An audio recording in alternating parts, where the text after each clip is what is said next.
All right, Shalom. First, I'd like to start by saying all praise to Yahweh by Shem Shai, by Shem Kakadash. Double honors to the elders and apostles that rule well, and salutations to the brothers that's doing the truth and sincerity. Now, this lesson is from a book called the Time magazine book. It's called Secret Societies: Decoding the Myths and Facts of History's Most Mysterious Organizations. And as you can see, I'm getting into the Ku Klux Klan, which the Ku Klux Klan is a secret society that was founded upon witchcraft. That's why they call the leaders Grand Wizards, because they do witchcraft, man. And when you look at the pictures and the stuff that they wear, it reminds you of witches and how they dressed. But not only that, all of them probably don't do witchcraft, but majority of them do, or however many do. But that's what it was founded on. So it's a lot of witches involved with this. But America, the mother of witchcrafts, was founded upon witchcraft. So it lets these people do whatever it wants to do. It lets the people in this melting pot do whatever they want to do, which is one of the main reasons why it's going to get destroyed. So it says the Klan mentality never died. It merely lay.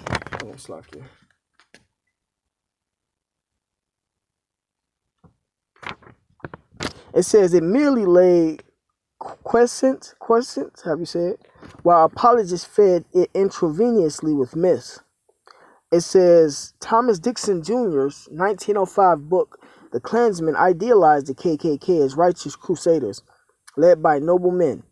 After D.W. Griffith immortalized the Klan in his 1915 film of Dixie's book, The Birth of a Nation, the group enjoyed a national renaissance this time as a populist political force whose equal opportunity hatred was directed at any American not born a white Protestant of Northern European descent.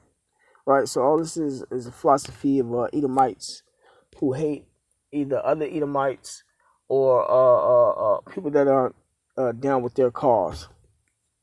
But it says on Thanksgiving Eve, 1915, the itinerant Methodist preacher William Joseph Simmons took 15 friends to the top of Stone Mountain near Atlanta, built an altar on which he placed a U.S. flag, a Bible, and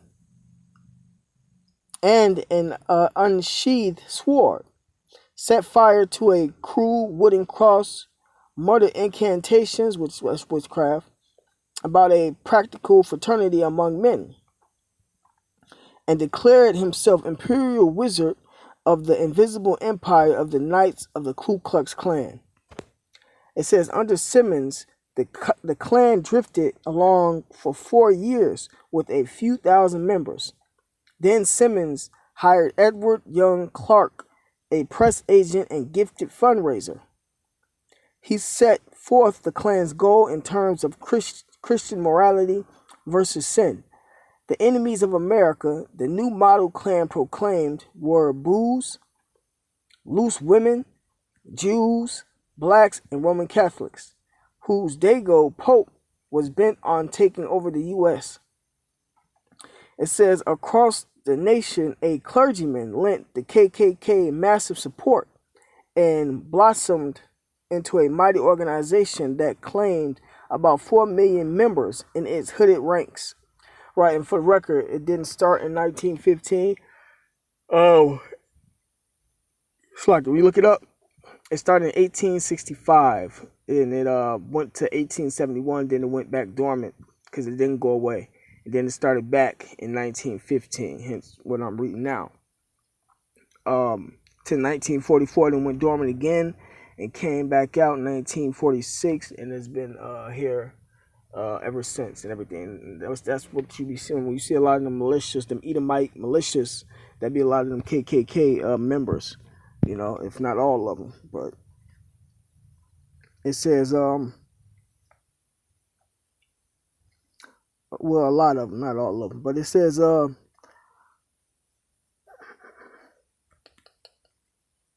Across the nation, a clergyman lent the KKK massive support. It blossomed into a mighty organization that claimed about 4 million members in its hood ranks. The Klan played a major role in the 1924 and 1928 presidential campaigns and helped elect other office holders, from judges and mayors to senators and congressmen. Behind the scenes, Klansmen now resumed their reign of terror as self-appointed judges, juries, and executioners. Executioners. And you wonder why Jake and them be getting gunned down in the streets, man. These police officers are actual Klansmen, man. The judges that be judging Israel are actual Klansmen. That's why there's so much injustice going on in the society today, man. That's why the scriptures say never trust your enemy, man. You can't trust Esau. Esau is the devil. Esau, the white man, is the devil, man. That's who the Lord made this man to be, and he's been playing his role perfectly. You know, Jake just sleep to the fact that they're the devil, and also that there's Israelites that look like white Edomites, but you know there are people, so they confused. But that's only because they don't want to come back to the scriptures, though.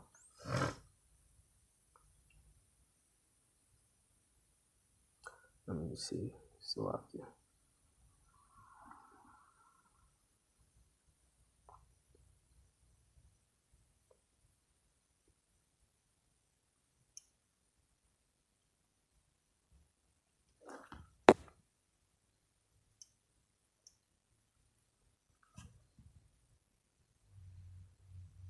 This Sirach chapter 12, verse 10, it says, never trust thine enemy.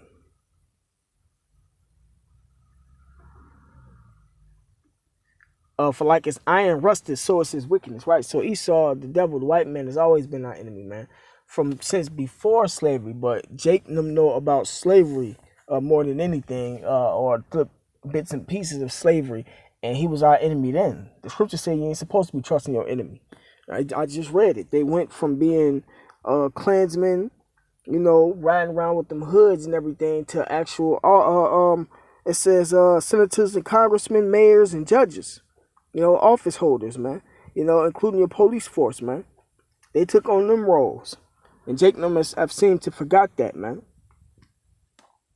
That's why they getting gunned down, because they trusting in their enemies, man. Even so with the president, Trump, Jake and them trusting in Egypt, you know, America, you know, to save them and deliver them from their trials and all this protesting that they got going on, and they think that they gonna benefit from it, man.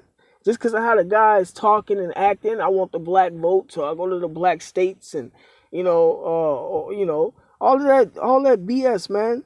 The scriptures say, the Lord said He is our lawgiver. How about Shema Shai, man? You know.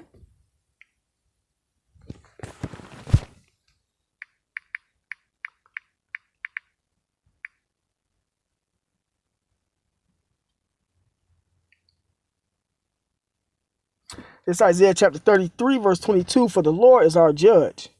The Lord Yahweh is our lawgiver, right? We are under the law, statutes, and commandments according to the Bible, man. You know, the Lord is our king. He will save us, right, man? So the Lord gonna save us out of our predicament. Not this devil, not this white man, man.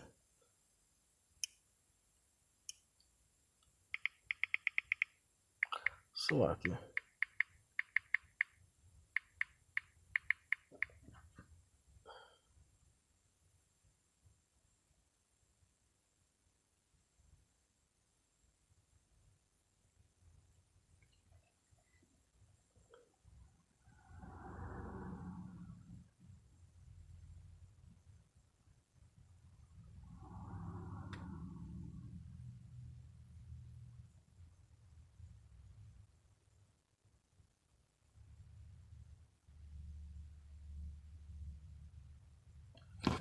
Dang, I was looking for this one precept, but the precept that says that we're not supposed to put nobody outside of our nation over us, man. You know, Jake and them forgot who they were, man, according to the Bible. Why? Because Esau, look at his track record, man. Jake and them seeking love from a guy that's always killed, raped, robbed, and murdered everybody, man.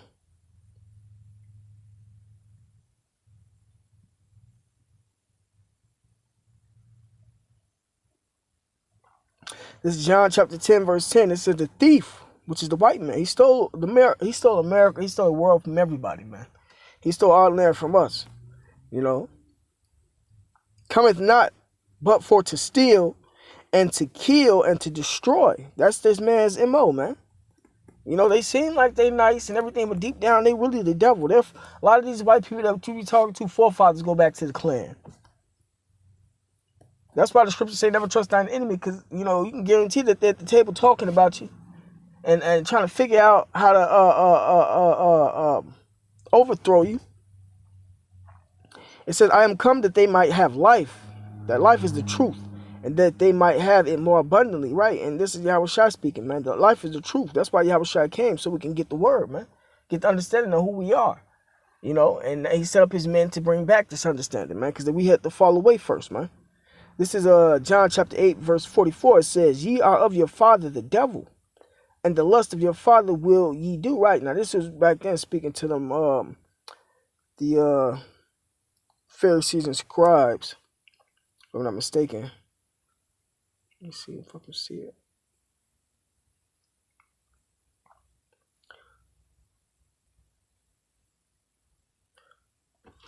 Yeah, it was speaking about our people. I can't see it right now. But it says, ye are of your father the devil, and the lust of your father will ye do. Now you can apply this to Esau, man.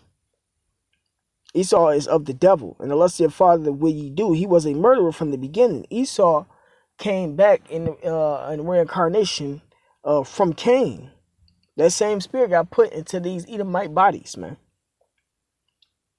And abide not in truth. Right, and the truth ain't in him.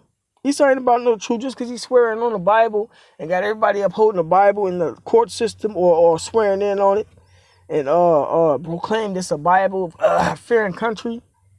That was a lie, man. It was a big lie. He was a murderer from the beginning and abide not in the truth, because there is no truth in him. When he speaketh a lie, he speaketh of his own, for he is a liar and the father of it. Esau, this devil, is the father of lies, man. That's why we didn't know who we were according to the Bible. That's why Jake and them still don't know who they are according to the Bible, man. Because this man is the devil, the liar, man.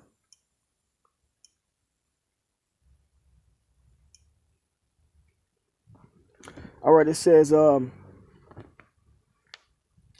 behind the scenes, Klansmen now resume their reign of terror as self-appointed judges, juries, and executioners.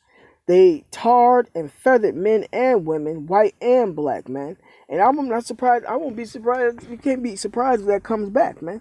Tar and feathering a person, that's putting hot tar on a person, man. When they pour that on you, your skin just melts straight off, man. And then they put feathers on people. They was doing this to Jake back in the day, man. Whom they suspected of illicit, the blacks, the Latins, and the Native Americans, man. Whom they suspected of illicit sexual relations and lynch. Well, I know for sure the Judites, but I don't know as far as the Latino tribes yet, you know, or the natives.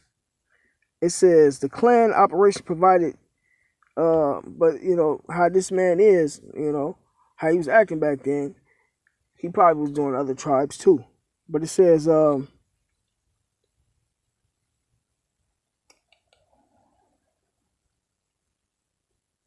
they tarred and feathered men and women, white and black. See, because they ain't like their own people. And then a lot of the white people were probably of the nation of Israel. The Klan's operation provided tidy profits for its leaders in donations and merchandise sales. But by the late 1920s, the resurgence was ebbing. Several states invoked anti-Klan laws. Others forbade the Klan to wear masks. Corruption and internecine battles for leadership further weakened the organization. It says in the 1930s, a diminished Klan cuddled up to U.S. Nazis and continued to murder blacks and immoral whites, chiefly in the South. Right, so, you know, I'm going to stop right there. I don't know, Lord willeth, I might turn this into like a series because I got a lot of information, but I just want to bring out these couple points. And grab the rest of these precepts.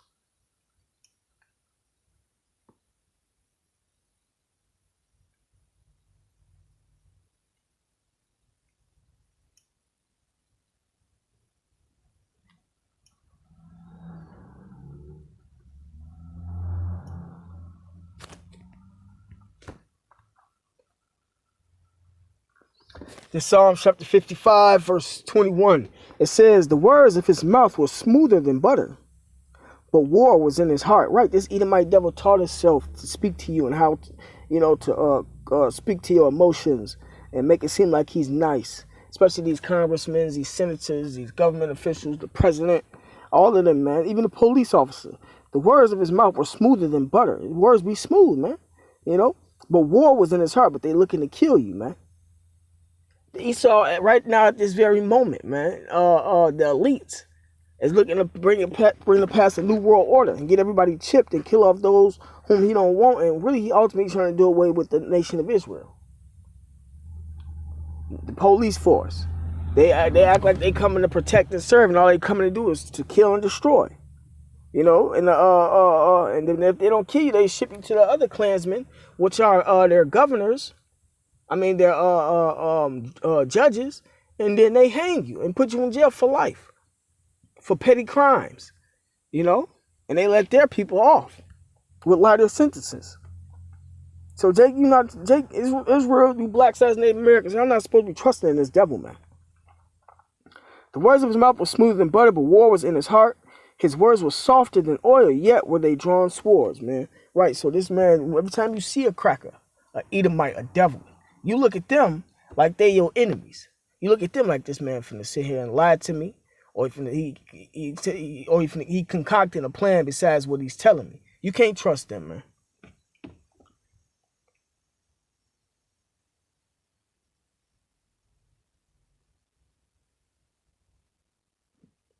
man.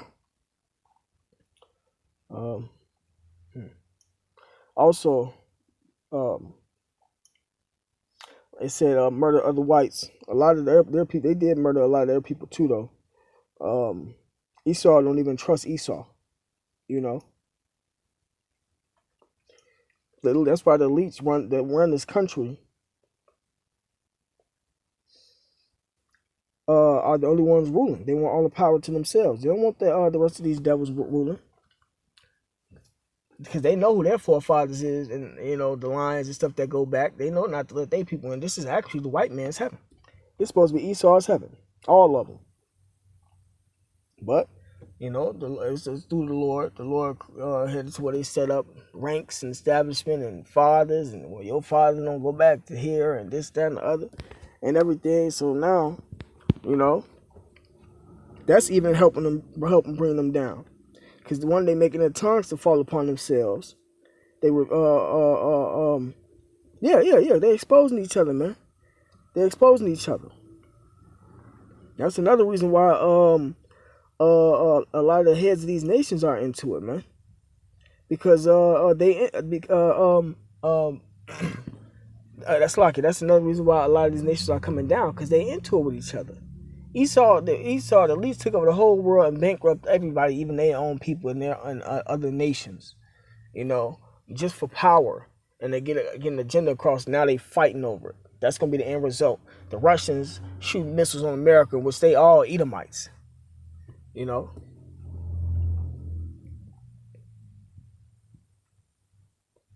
This is Matthew chapter 12, verse 25. And Yahushua knew their thoughts, and said unto them, every kingdom divided against itself is brought to desolation, and every city or house divided against itself shall not stand. So it says, and if Satan cast out Satan, he is divided against himself, because they all the devil. He shall then, how shall then his kingdom stand?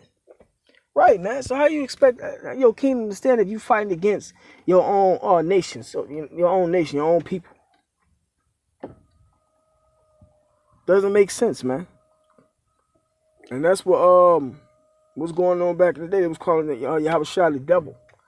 Just to go into that bit. Yahushua was building his people, though, not tearing them down, not dividing them. The dividers were the wicked Pharisees, scribes, and Sadducees. Yahushua was like, well, how you gonna say I'm a devil, but I'm casting out devils? Shouldn't we be working toward the same goal? That doesn't make sense. That means our end goal of us being devils and taking over and being wicked as we can be, come to naught, because we fighting against each other. And that's what's going on with Esau and his kingdom. His kingdom's all the way down to the regular Joe Smo. It's all this fighting and stuff that they got going on, man. You know? But that's all through spending power Yahweh Bashim Shai, man. To show you that he rules the kingdom of man, because he set this world up the way he wanted it to be, and he bringing it down the way he wanted to bring it down, man. So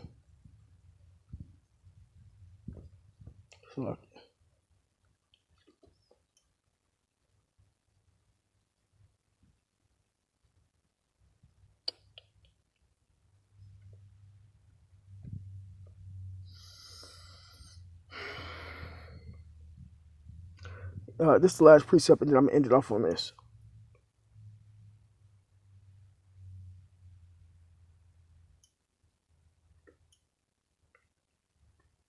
This is Sirach chapter 33, verse 14. It says, "Good is set against evil, and life against death. So is the godly against the sinner, and the sinner against the godly. So look upon all the works of the Most High, and there are two and two, one against another." Right, so, the Lord set up evil against good. So this is a necessary evil. This devil being here doing what he's doing, because that's how the Lord wanted it to be set up, man. So we can learn righteousness and wickedness, man. So, with that being said, call Lord Yahweh Shai, double honors to the elders and apostles that rule well, and salutations to the brothers doing truth and sincerity, man. And one more statement, man. You can't, who are you to tempt, not even tempt or question the Lord, man? His words say what it says, man. He created the good. They can be wondering why you do this, that ain't God, that is a God, man. Y'all just emotional and act feminine. A lot of y'all are faggots.